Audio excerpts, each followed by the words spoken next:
We're going to look at must-draft running backs and running backs you need to avoid here for fantasy football here in 2024. We're going to go team by team, all 32 NFL teams, look at all the backfields and all the running backs in those backfields who are draftable per ADP, tell you whether or not you need to draft them, look at their market value, give some predictions, give some outlooks, give you a range of outcomes and everything else. But before you dig in, you need to click that subscribe button right now because we're going to help you win your fantasy drafts. We're going day by day, talking about a bunch of players. We're talking about strategies. We're talking about how you can win your league with some of these late round gems.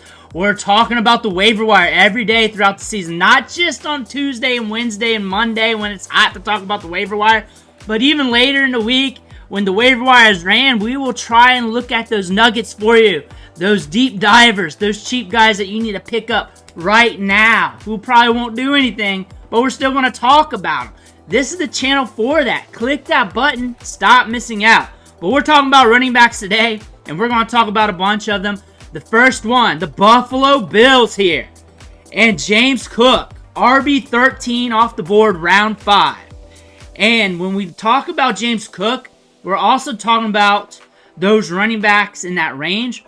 Probably in your draft, since he's valued around RB13 on Underdog Fantasy, he's probably going to go up a round or so. If running backs are going heavy, you might be pivoting to wide receivers here in this range because wide receivers might fall a little bit more. So you might be getting your wide receiver 2 here or your wide receiver 3 if you're going 0 or hero RB. That being said, James Cook is kind of like a pivot piece. He's using the passing game. But also, you can pay down a little bit at running back if you want to. But if wide receiver is feeling a little icky here, it's okay to go James Cook. But if wide receiver is falling, you got to double think about that. I get it, running back's great to stack up on. Once we get to round 6, 7, 8, we got some good running backs still left on the board while wide receivers tearing off. Ray Davis, the rookie running back. He's explosive. He's got a lot of pop. He's got a lot of wiggle there. He's got good vision. I would not be surprised if he becomes a trendy waiver wire pickup in the middle of the season. A lot of people are drafting him with their last picks of their drafts. Round 14 on Underdog might be a little bit cheaper in a home league draft due to him being a rookie, especially a 4th rounder with not much name cachet. But he's a guy to pay attention to. Devin Achane, RB7 off the board. Round 2 draft capital, very expensive, but he's in that price range where you're on the back end of the first round and you can double up on running back and get him and Jahmyr Gibbs, him or whatever running back you want there. He's a splash option here with the Dolphins. He can really get you like a 30-point performance on any given week due to his speed and how fast-paced this offense is. And the fact is, there's still some good wide receivers on the board, but he's got a lot of upside. RB7 off the board, that's very high. That's very steamed up price-wise. Are you paying that? Raheem Mostert's at RB27, the veteran running back, round 8 draft capital on the Dolphins. That is cheap. That is a great get for RB3 on your team. RB2, if you're going cheaper at running back, that's a great get. Even if he gets injured, guess what? You just roll with it on the waiver wire. But at that price tag around RB30 range, that's cheap. I look for Devin Achane to be good. I look for him to have a little bit of volatility, but on the top end, those splash weeks, he's going to give you 25 to 30 points. He might have some low ball performances when Raheem Mostert hits, but Devin Achane should have some big weeks. Jalen Wright is somebody to pay attention to in the back end of your draft. RB48, round 13 draft capital. He's got 4.3 speed. He's got size. If something happens to one of these two running backs, both these running backs have incurred injuries in their careers. Jalen Wright could step up, and by default, with that size and speed with his offense that has a lot of speed, fast pace, could be something. Ramondre Stevenson here is a dart throw in the 7th round that's going very unnoticed, but Zeke is gone, and the reason why that matters is Zeke is very dependable in the passing game when it comes to pass blocking duties. Ramondre Stevenson is also very dependable there. But the thing about that competition's going. He's going to be on the field a lot.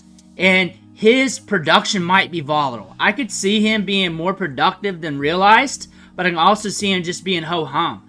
That being said, round 7, you're getting a guy who's going to be on the field. Antonio Gibson's good in the passing game. I just do not see him being on the field enough to chip away at Ramondre Stevenson. He got that deal. He's going to be getting opportunities. You're catching him at around RB20 range here. Maybe even a little bit cheaper here in your home league draft. But Ramondre Stevenson here is a guy to look at. Breece Hall, RB3, round 1 draft capital. Very expensive, but he's going to be using the passing game. He's got speed to burn. He's looking good with Aaron Rodgers. Aaron Rodgers is looking his way in the passing game, which is also very encouraging here. Breece Hall deserves to be a first rounder. One of the few stud running backs in the National Football League. He came back from that injury looking good last year. Braylon Allen as the RB2. So if something happens to Breece Hall, Braylon Allen's going to hold it down between the tackles. He's going to get a lot of work between the tackles.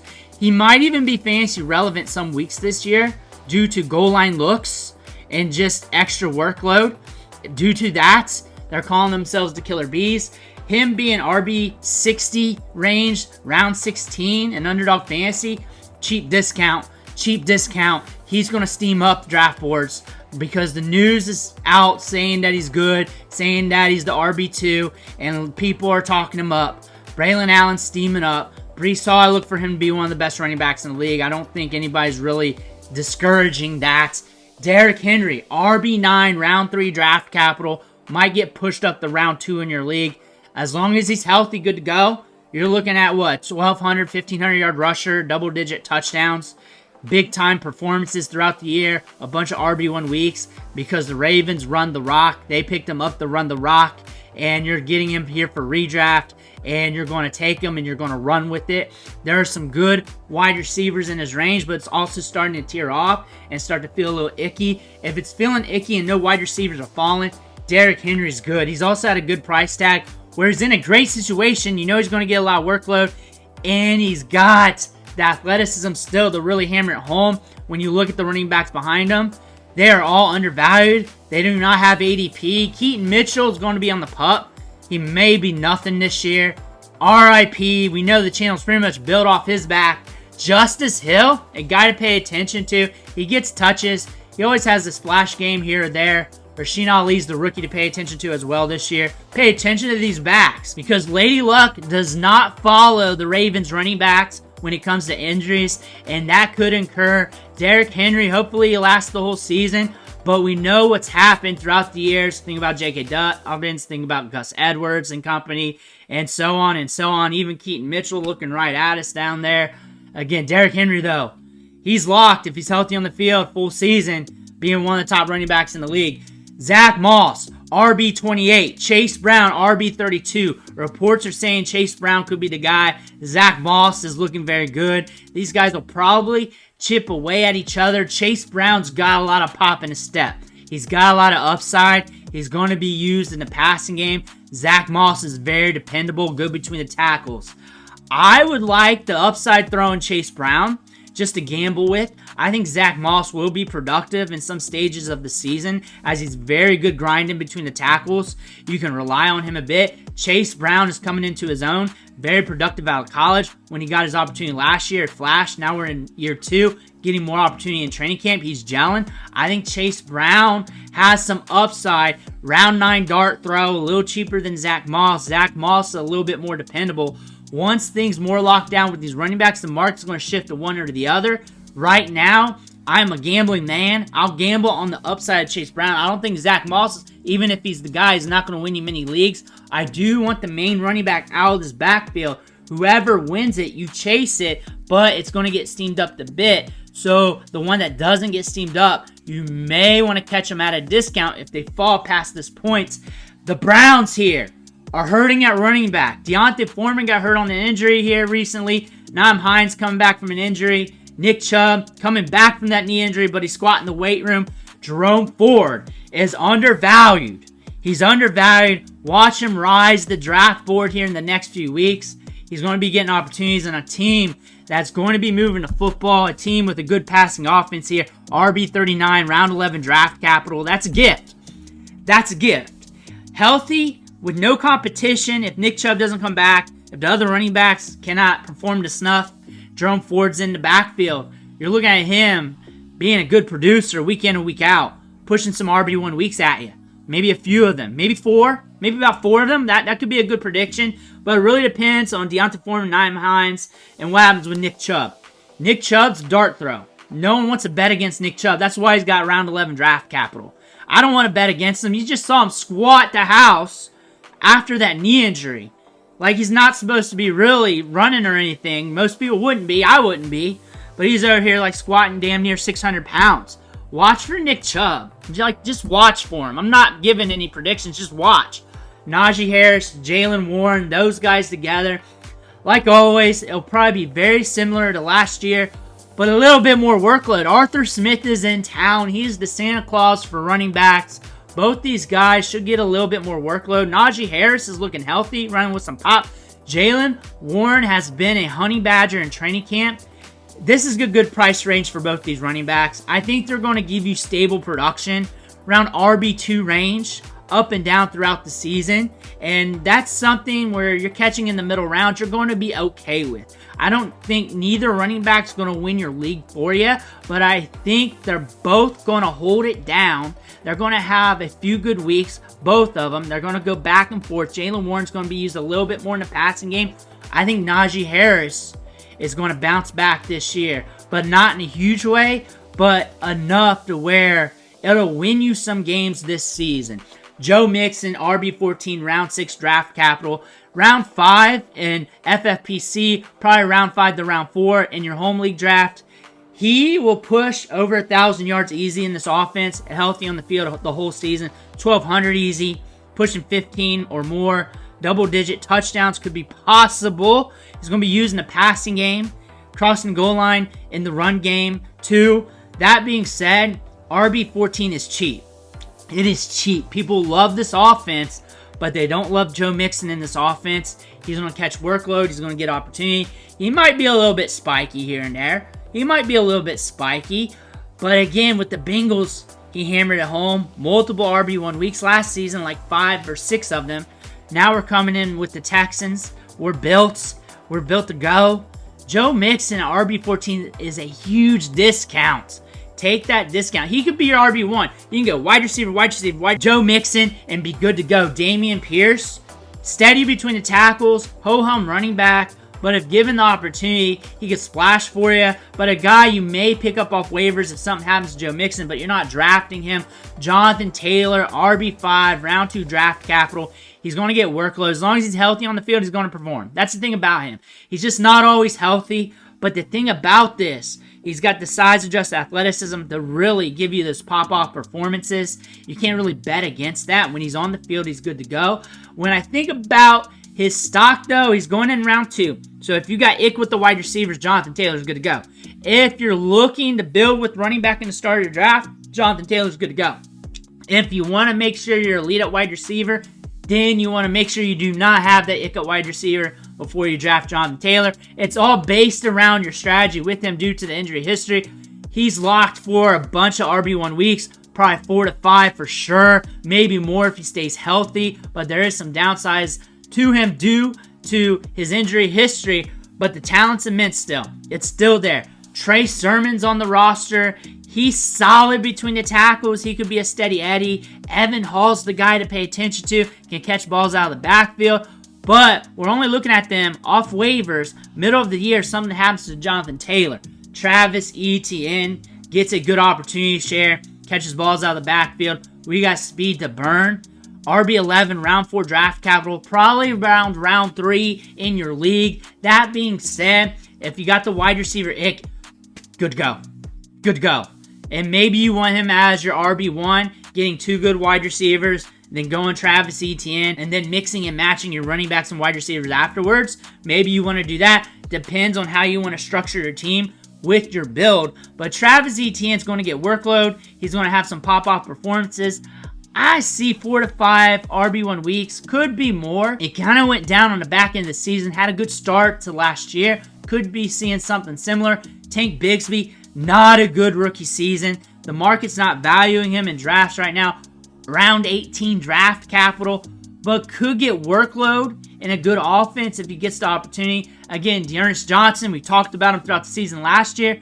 Same facet, but he's not getting drafted. You might be picking him off waivers later in the season. Tony Pollard, RB29, round 9 draft capital. Should be getting work with the Titans. Has speed to burn some pop. Cheap. Cheap. Round 9's cheap. If you're looking cheap at running back, if you're looking for a running back that's going to get opportunity, going to get touches, might get you a few RB1 weeks this year, maybe some more. If you really get some opportunity and just captures it and runs with it, Tony Pollard. The projections here is him mixing and matching with Tajay Spears. It could be a head scratcher too, week to week. Tajay Spears got run last year with Derrick Henry. He just wasn't getting a lot of touches, but he was getting a lot of snaps. I look for Tajay Spears to get a lot of snaps, and I look for him to get more touches. I look for Tajay Spears to have some good weeks as well. You might be using him more as a volatility running back, as a flex when you're playing the matchups with Tajay Spears. RB39, round 9 draft capital is pretty good. Same with Tony Pollard though, because they might be eating into each other's workload. They're both good running backs. They're both very good. Tajay Spears, good out of the passing game as well. Good between the tackles. Tony Pollard, same thing.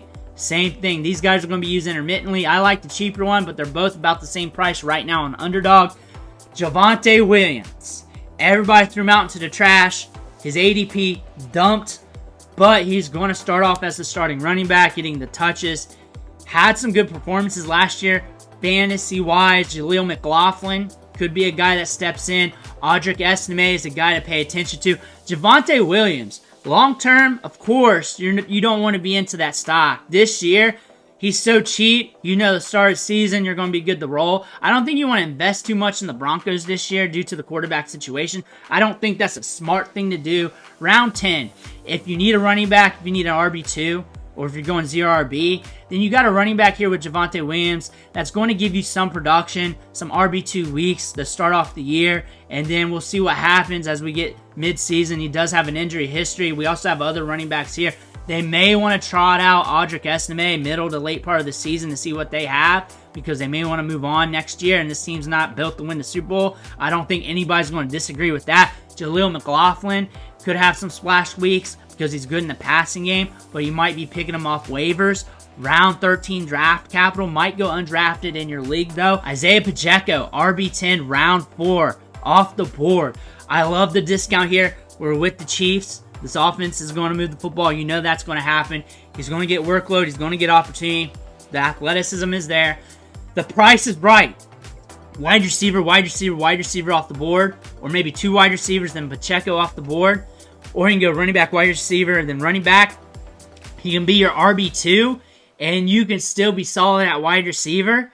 Like, you can be built up with Isaiah Pacheco. You're catching a running back here that's going to get a lot of workload, a lot of good opportunity. Not just opportunity like middle of the field, 3 and out because the offense sucks. The Chiefs are going to move the football, allow him to catch passes out of the backfield, goal line looks. Isaiah Pacheco, round 3-ish in your home league draft. I think that's good to go. Deneric Prince, good size, adjusted athleticism. On waivers in your league, more than likely. A good pickup in the middle of the season, early season, if something happens to Pacheco. Zamir White, Zeus, great discount in round 8. Great discount in round 8. Healthy, playing a full season, easy over 1,000 yards, pushing 12-ish. Could hit double-digit touchdowns. Could, but the quarterback situation is what we're looking at here. He might get a lot of opportunity to do that. They may not move the football enough or well enough for him to hit double digits, but he could be the centerpiece of this offense, and he could allow this offense to click a little bit better. I look for him to get a lot of workload. Last year, when he got the opportunity to be the guy, he was top 5 in opportunity share. The back 9 of the season. Zamir White is going to get that workload. Alexander Madison is a spell back. Something happens to White. He's not getting drafted. He's not getting drafted. He is in some leagues, but he's not getting drafted. Dylan Laube is not getting drafted either, but he's got a lot of upside and catch the ball out of the backfield. He's got a lot of spice to his game for PPR. A guy you may want to look at off waivers down the line if he's starting to get workload. Gus Edwards for the Chargers. Round 10 draft capital. He's very dependable. He's going to be getting workload. He's going to be an option in this backfield. J.K. Dobbins is an upside play. He's got a little bit of speed to burn still. He's got some pop. The media out of the Chargers love him. They say, hey, you may want to grab this guy in fantasy at that price range, round 14. Even if he doesn't hit, even if he gets hurt week 1, you can return him to waivers, and now you got a roster slot open to play the waiver wire with. And I love players that do that compared to players that get you to 8 to 10 fantasy points per game. I hate those type of players. I'd rather have a player just burn out early so I can play the waiver wire. J.K. Dobbins is a player like that. He might surprise you early. You'll know early. You'll know because he's not going to surprise you week 16. It's going to be like 1, 2, 3. You'll know what you got. You know what you got. That's for sure. RB48, round 14, cheap as dirt. Commodity Vital, I love him too. Productive, good between the tackles. Another speculation play. I doubled up on those 2 running backs in the draft, and I'm saying, hey, let's see what happens. It's a deeper league. Let's just see what happens with these running backs. Let's see what happens between these 2. If one becomes the guy, then I'm in there. If not, I got my other running backs anyways. But maybe you want to do that. That's a little bit expensive for 2 backup running backs, but maybe something you want to do. Dallas Cowboys. Zeke is back. A news blurb came out that Rico Dowdle might be getting most of the touches. However, Zeke's very dependable in the passing game. Very good at pass blocking. RB38 off the board. Round 11 draft capital. Zeke will be on the field. This could be muddy waters. This could be ugly. Zeke might be getting more opportunity around the goal line than what you expect. He might give you some good performances here and there. However, when you look at Zeke, he's a player that you don't want to depend on. He's a player that's not going to win your league. This team might move the football a bit. I bet they pass more. I bet they pass more. I bet they chuck it. I bet they make Dak throw his arm off this year. Zeke, though, he's going to be on the field. I don't know if he's going to have enough upside to really grant round 11 draft capital for you, but he is going to be kind of steady, and that might be some RB2 games here and there with maybe a couple RB1 weeks. Rico Dowdle's going to get touches. It's probably going to be messy. Devin Singletary, RB33, round 10. Honestly, this all depends on Malik Neighbors and Danny Dimes. Danny Dimes has to gel with Malik Neighbors, give him over 30% of the targets, and maybe this offense hums a little bit. Maybe this offense can be more explosive. If not, you do not want these running backs. They ain't going to move the football. It's going to be ugly. It's going to be slow. It's going to be gross. Devin Singletary, round 10. He's going to get the touches. He's very dependable. Good in pass pro. He's going to be on the field. Tyrone Tracy, Eric Gray, both upside plays. Eric Gray's not getting drafted, but an upside play for touches. Not potential points, but for touches and workload going forward. Saquon Barkley with the Eagles. And the NFC East is kind of nasty at running back. Kind of gross. Saquon Barkley is the shining light here for the Philadelphia Eagles.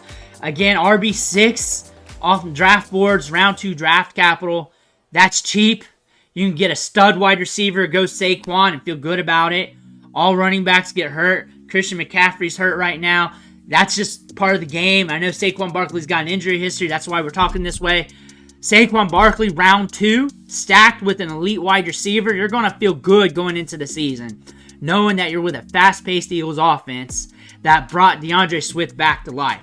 Will Shipley, Kenneth Gainwell, they're going to fight for touches if something happens to Barkley. Will Shipley's the freshman, the rookie, might be getting some opportunity. You're going to be fighting for those running backs off waivers if something happens to Barkley. You may want to stash one if you got Barkley, but it might be too expensive for you either way. Brian Robinson and Austin Eckler. This is going to be a Thunder Lightning scenario. Austin Eckler might not be dust. Might be getting some checkdowns in the passing game. Might be getting some volume in those departments. That might help you in PPR. That's something to pay attention to, and he's cheap. Brian Robinson is going to get opportunity around the goal line. That's going to allow you to hit on some weeks, but a lot of weeks he may not be hitting, but he's going to get you enough production to get you by. He's going to be steady. I don't look for him to be too productive. I don't look for him to finish as an RB1 or anything. I look at this as being 2 RB2s just fighting it out. Austin Eckler, though, if he's not dust, if he's coming back to life, he could be the surprise story. He could be the comeback player of the year at RB41, round 11. Draft capital, I can dance with, especially if Jaden Daniels hits. DeAndre Swift with the Bears. This is all on Caleb Williams' shoulders. You're paying round 8 draft capital. If he hits here, and usually he's very efficient per touch.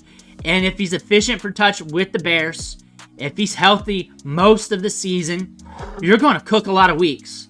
You're going to be cooking, and everybody's going to be smelling it. And he's going to be productive. What killed him in Detroit was the injury history. And we saw him in Philadelphia. He was a splash play machine. Could be with the Bears. And if not, Khalil Herbert could be that splash play machine for the Bears if Swift goes down, because pretty much the same story. Injury history, but when he's on the field, he can be productive. Dirt cheap, could be one of the last picks of your draft. So if you want to cuff Swift, I would not cuff a round 8 running back. I just wouldn't do that. But I'd have the trigger on Herbert's, or I would stash him just in case due to Swift's injury history. I think that's fine. I think DeAndre Swift could be an RB1 in this offense, but he has to stay healthy, and that's everybody's question because we've seen that so much throughout his career. Roschon Johnson, rough rookie season. He's got to be on the field. There's a reason why they brought in DeAndre Swift to help him out in the passing game in the RB3 row. Roschon Johnson's gaining a little bit of steam among drafters. Could get opportunity if something gets dicey with this running back room. Jahmyr Gibbs, round 1 draft capital, but it's on the back end, so he's fringe round 1, round 2. Really depends on what you want to do here.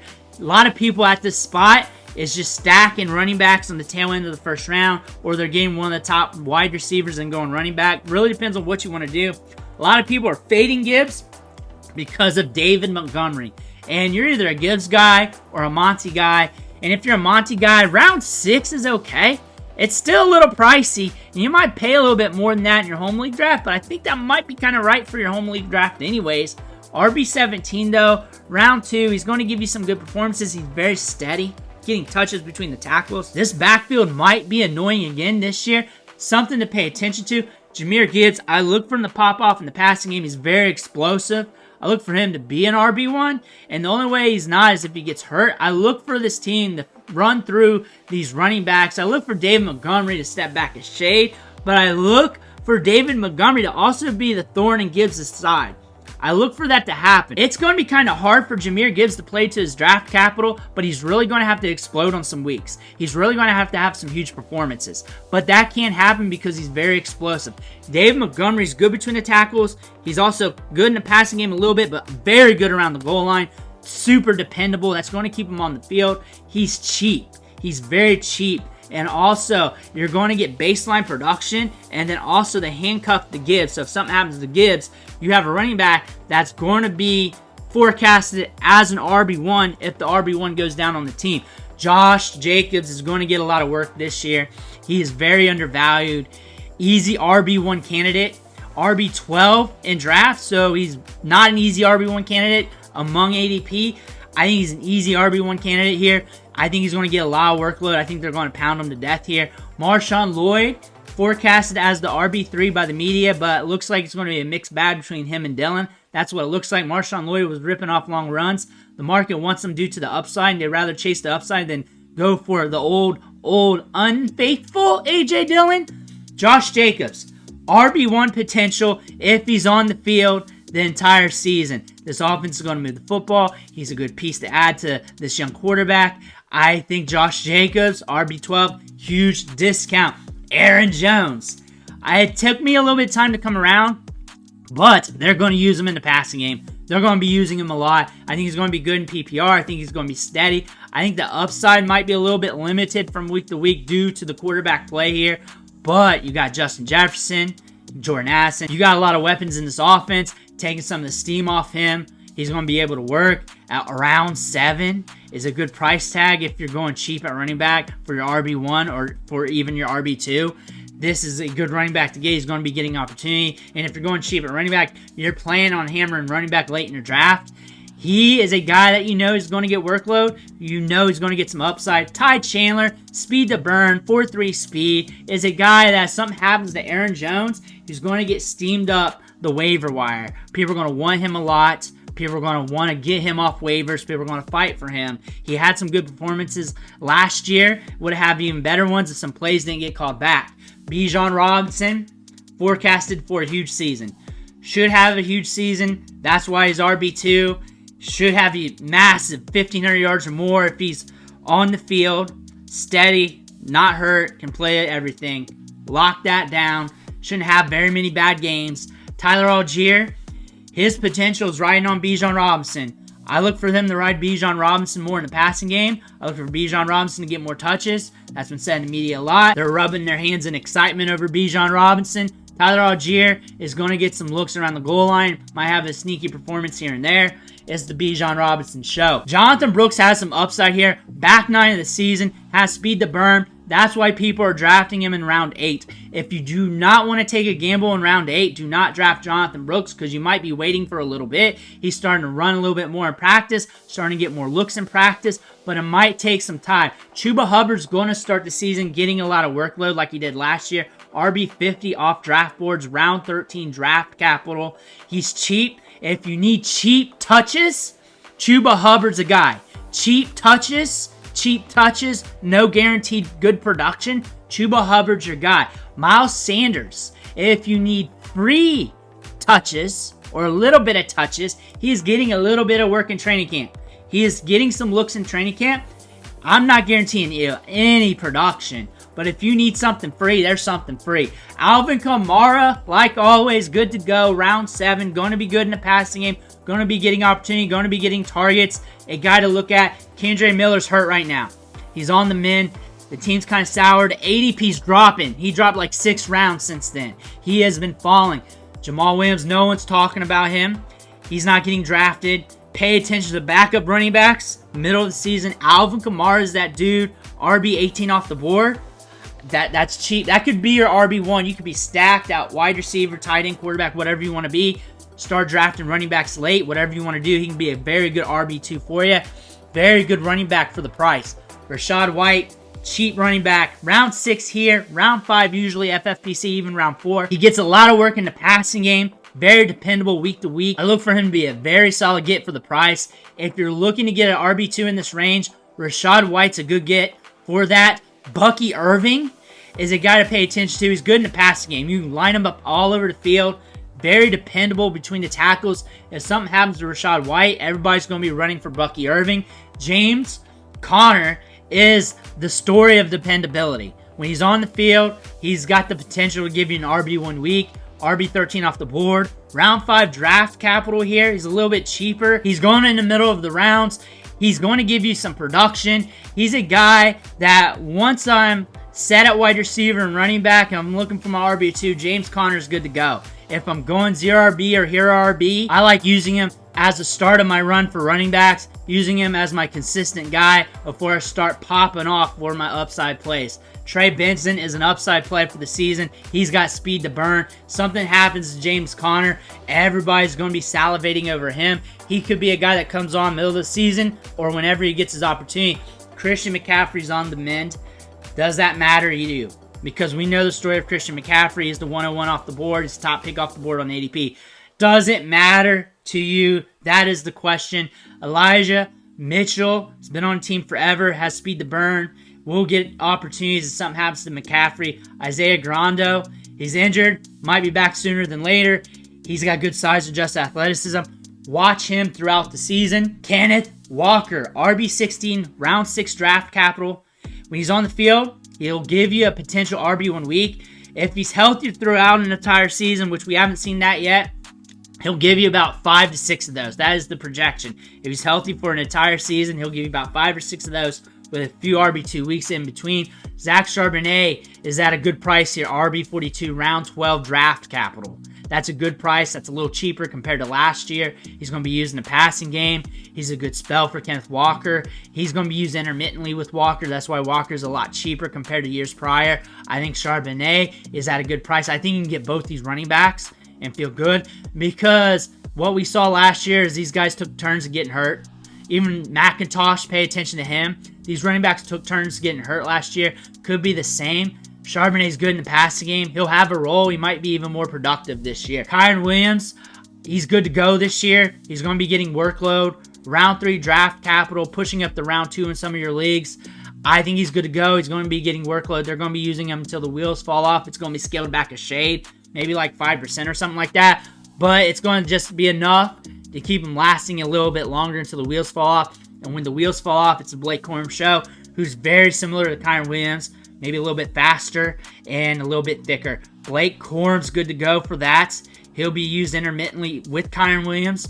Blake Corum's going to be a trendy handcuff play. A lot of people are going to be holding on tight to Blake Corum throughout the season.